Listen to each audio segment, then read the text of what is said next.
Hello everyone, আসসালামু আলাইকুম সবাইকে। আমাদের এখানে ফাইনালি সামার চলে আসলো। আর এই সামারের টাইমে গাছে গাছে অনেক রকমের ফুল দেখা যায়। এই যে যেমন এই সাদা রঙের ফুলগুলো দেখতে অনেক সুন্দর লাগছিল গাছে। আর আম্মুর বাসার সামনে গিয়ে দেখি এই পার্পল আর পিঙ্ক কালারের ফুলগুলো ফুটে রয়েছে। এগুলোও দেখতে অসম্ভব সুন্দর লাগছিল। আর আম্মুরা টিউলিপও লাগিয়েছিল, ওগুলো আস্তে আস্তে ফুটছিল।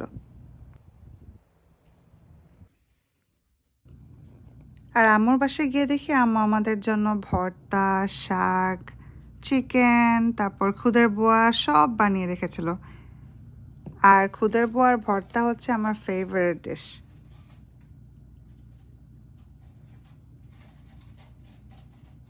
আর সাথে আম্মু আমের আচারও বানিয়েছিল। তা আমি আর দেরি না করে খুদের বোয়া নিয়ে নিলাম।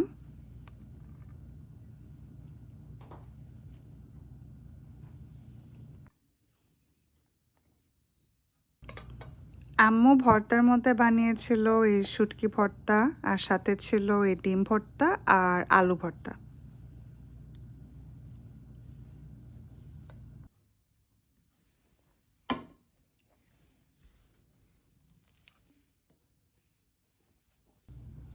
এই তো আমি সবগুলো ভর্তা অল্প অল্প করে নিয়ে খাওয়া শুরু করলাম। আর আমার মতো এরকম খুদের বোয়া আর ভর্তা কার ভালো লাগে প্লিজ কমেন্ট সেকশনে ডেফিনেটলি কমেন্ট করে জানাবেন। আর আম্মু সবসময় ভর্তা বানালে একটু বেশি ঝাল দিয়েই বানায়। অবশ্য ঝাল ছাড়া তো ভর্তা খেতে ভালো লাগার কথা না। হ্যাঁ, কেমন হয়েছে রে? না মজা হয়েছে, অনেক ঝাল হয়েছে, বাট সব কিছু অনেক মজা হয়েছে।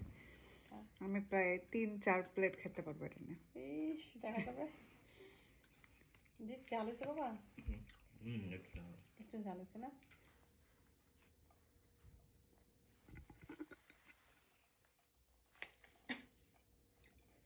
এমন কে একটু পানি লাগতো। ঝাল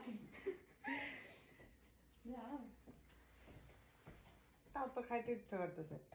মজা হয়েছে।